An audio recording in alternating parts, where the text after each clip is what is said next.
Here are some highlights from yesterday evening's storm.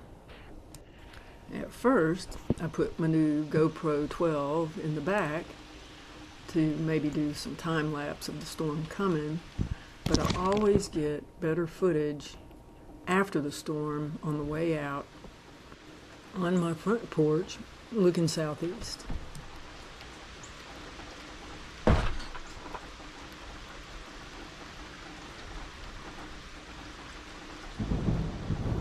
This lightning came 14.6 seconds before the thunder,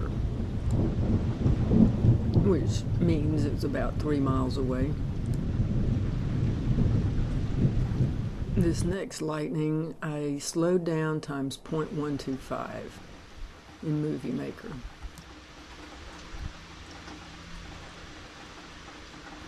To understand this physical phenomenon, one must know that the speed of light is 282 miles per second, whereas the speed of sound is 1125.33 feet per second, or 767 miles per hour.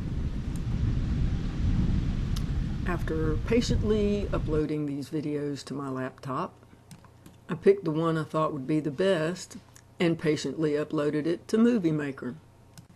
I saved my project with the date, then I saved the movie as an MP4 project. As I reviewed my movie, I used the Windows Alt print screen buttons to capture these images. And here's the screenshot I chose to edit. There you go.